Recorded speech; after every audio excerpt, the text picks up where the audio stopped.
Pesona emas di tahun lalu sangat luar biasa dan mempertegas posisinya sebagai instrumen lindung nilai atau safe haven. Pilihan yang tak lekang oleh waktu, terutama di tengah ketidakpastian. Bahkan, perjalanan harga emas dalam 2 tahun terakhir menunjukkan momentum yang luar biasa. Sejak awal 2024 hingga sepanjang 2025, tren penguatan konsisten membawa emas menembus rekor tertinggi sepanjang masa. Tim riset CNBC Indonesia mencatat harga emas mencetak rekor 50 kali sepanjang 2025. Harga emas pada akhir 2025 ditutup di posisi 4.310,19 dolar Amerika Serikat per troy ounce atau jatuh 0,83% pada hari terakhir perdagangan emas tahun 2025 pada Rabu 31 Januari 2025. Ini adalah level yang tidak terbayangkan sebelumnya, di mana emas mengawali 2025 di level 2.600 dolar Amerika Serikat per troy ounce. Laju harga emas tak berhenti sampai di situ saja. Memasuki tahun 2026, harga emas malah makin menggila dan menembus level tertinggi sepanjang masa di angka 5.500 dolar Amerika Serikat per troy ounce pada 29 Januari lalu. Secara year on year, harga emas sudah terbang 73%. Terbangnya harga emas dipengaruhi sejumlah hal, diantaranya terkait kondisi geopolitik global yang masih belum menentu. Kita melihat supply and demand pertama kali bahwa kalau dilihat produksi emas itu diambil dari produksi dari mining, kemudian dari recycle dari gold itu sendiri. Kemudian kita tahu bahwa ada beberapa demand yang cukup luar biasa. Jadi ada pertanyaan yang dilakukan atau kuesioner yang dilakukan terhadap 73 central bank. Dan tahun 2025 itu dari 73 central bank itu menyatakan 95% dari mereka itu melakukan top upping emas. Jadi kalau dilihat dari situ akan menjadi demand yang luar biasa terkait dengan penyediaan emas. Dari sisi nasional kita cukup kuat sebenarnya. Kita adalah 4 terbesar sebenarnya untuk emas. Kemudian juga produksi kita juga cukup kuat. Nah, bagaimana kita bisa mengambil benefit dari kondisi global yang sekarang ini dengan tingkat risiko geopolitik yang luar biasa. Tadi kita udah bahas bersama bahwa para central bank melihat bahwa sebenarnya risiko yang terbesar adalah terkait dengan geopolitik sebenarnya. Hal senada disampaikan oleh Deputi Gubernur Bank Indonesia Destri Damayanti. Menurut Destri, hal ini ditengarai oleh upaya investor melakukan lindung nilai di tengah ketidakpastian global. Dan Destri juga mengatakan banyak bank sentral menurunkan cadangan dolarnya dan masuk ke US Treasury atau surat utang Amerika Serikat. Namun, bank sentral tersebut kembali bergeser ke emas. Tidak heran, harga emas mendekati 3 juta rupiah per gram. Kenaikannya menurut Destri cukup tinggi. Selain itu, Destri menilai ada kecenderungan investor memilih investasi di mata uang yang memberikan imbal hasil tinggi. Terus uangnya itu lari kemana? Sebagian memang masuk ke USD bonds-nya Amerika. Jadi dia tidak pegang dalam cash dolar, tapi ada yang memang di USD bonds, tapi juga itu nggak terlalu signifikan. Tapi kemudian dia lari lagi pergi kemana? Ke emas.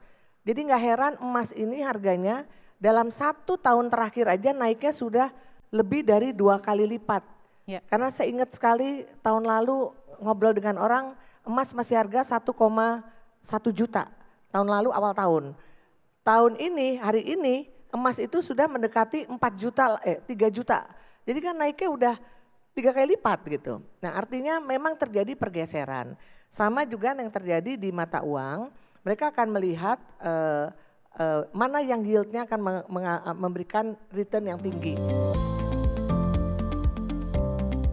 Makin tingginya harga emas akan berdampak positif pada Indonesia dari sisi pendapatan negara dan posisi Indonesia di rantai pasok emas dunia. Indonesia Mining Institute mencatat Indonesia kini menempati peringkat keempat sebagai negara dengan cadangan emas terbesar di dunia. Indonesia tercatat menyumbang sekitar 6% dari total cadangan emas global dengan volume biji mencapai kurang lebih 3.600 ton.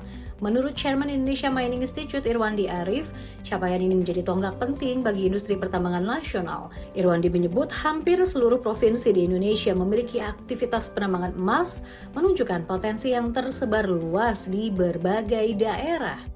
Saat ini total izin pertambangan emas di Indonesia baik IUP, IUPK, kontrak karya maupun izin pertambangan rakyat mencapai 112 izin. Dari jumlah tersebut, sebanyak 80 izin atau sekitar 71% telah memiliki data sumber daya dan cadangan, sementara 29% lainnya masih belum memiliki data yang terverifikasi. Namun, di sisi lain, pemerintah masih punya pekerjaan rumah yang besar untuk menertibkan tambang emas tanpa izin yang banyak tersebar di seluruh Indonesia dan berpotensi menimbulkan kerugian baik dari sisi lingkungan dan juga pendapatan negara. Cukup lumayan. Dan ini dikelola oleh 112 IUP, tetapi yang mempunyai data itu hanya 80. Di samping itu ada peti sebanyak 1.221 lokasi di seluruh Indonesia, hampir di setiap provinsi.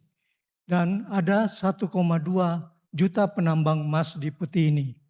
Nah, jadi kalau kita lihat memang efeknya dari konstelasi yang perusahaan resmi dengan peti ini, efeknya sangat besar, ya. Nah, jadi kita memproduksi emas kurang lebih tahun 2024 itu sudah 160 ton emas dari semua perusahaan emas yang ada di Indonesia. Dan ini akan menjadi suatu tonggak apabila produksi emas dari Freeport di Gresik dan di Aman di Nusa Tenggara Barat akan makin banyak. Dan kemudian kita akan menunggu juga dari Sumbawa Timur Mining yang mungkin cadangannya bisa lebih besar dari Freeport yang dikelola oleh Vale dan Antam, ya.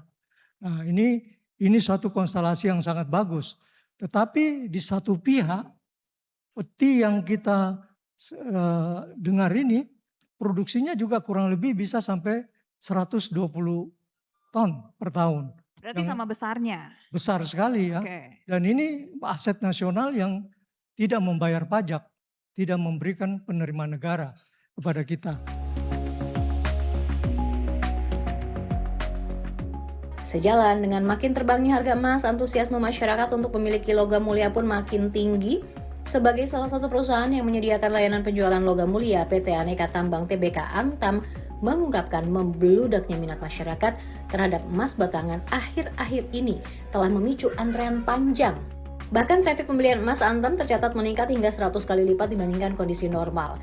Direktur Komersial Antam Handi Sutanto menyadari meningkatnya permintaan produksi emas Antam memunculkan berbagai keluhan di media sosial karena sulitnya mendapatkan produk emas batangan. Menurut Handi, meningkatnya permintaan emas Antam juga memunculkan fenomena just tip atau percaloan. Adapun sebelum sistem antrian online diterapkan, banyak pembeli menggunakan jasa pihak ketiga untuk mengantre.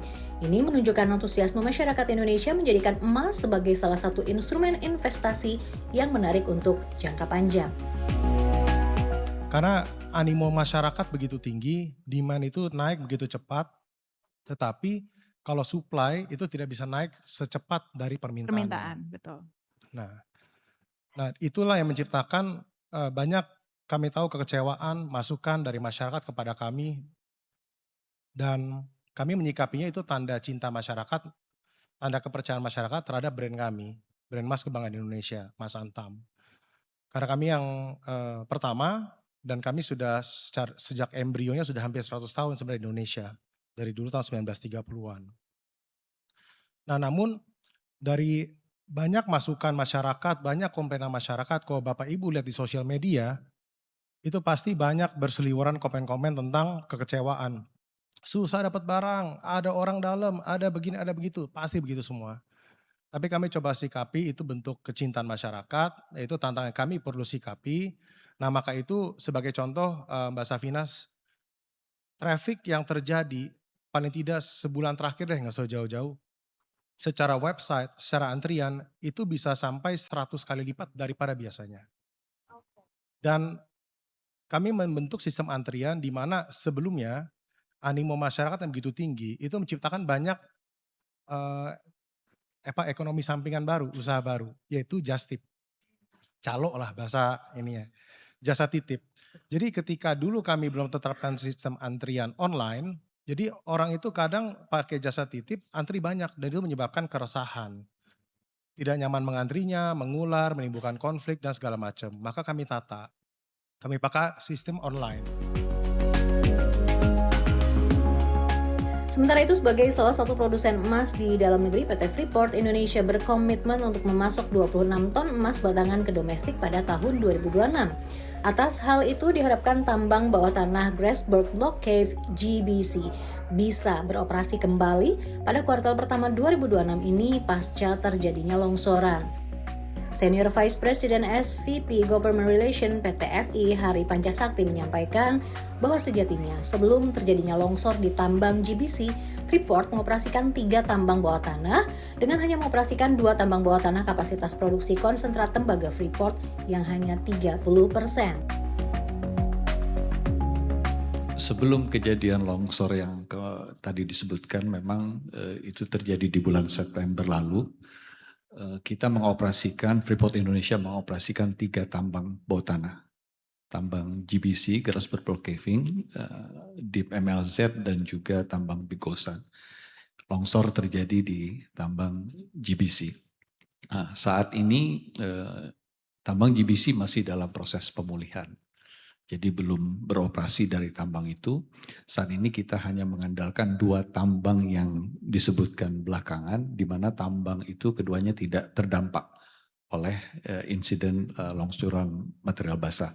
Dari 2 tambang ini kapasitasnya adalah 30% dari total produksi kita. 2 tambang 30%. 30%. Jadi kita jauh dari kapasitas normal. Nah, dari apa yang sudah kita koordinasikan, kita konsultasikan ke pemerintah, saat ini kita masih di tahap 30% tersebut, tapi dengan mitigasi yang dilakukan, kita sudah mendapatkan rekomendasi dari pemerintah, tim pakar, tim independen untuk mitigasi pemulihan tambang GBC ini. Insya Allah nanti di akhir Q1 2026, seperti yang sudah direstui pemerintah juga, kita akan secara parsial mulai mengoperasikan sebagian dari tambang GBC ini. Sehingga diharapkan nanti dengan mulai akhir Q1 2026 sampai ke akhir Desember 2026, kita harapkan nanti produksi sudah mulai naik, tapi tetap belum bisa mencapai 100% dari kapasitas normal. Permintaan emas global diperkirakan tetap kuat seiring meningkatnya kebutuhan industri, investasi, serta pembelian oleh bank sentral di berbagai negara. Ketidakpastian geopolitik dan dinamika ekonomi global juga masih menjadi faktor yang menopang daya tarik emas sebagai aset lindung nilai atau safe haven. Dengan proyeksi permintaan yang terus meningkat hingga beberapa tahun mendatang, harga emas diperkirakan tetap berada dalam tren yang solid meski berpotensi mengalami fluktuasi jangka pendek. Bagi Indonesia, momentum ini menjadi peluang strategis untuk memperkuat hilirisasi dan memperbesar peran dalam rantai pasok emas global sehingga tidak hanya menikmati kenaikan harga, tetapi juga memperoleh nilai tambah yang berkelanjutan bagi perekonomian nasional. Tim Liputan CNBC Indonesia.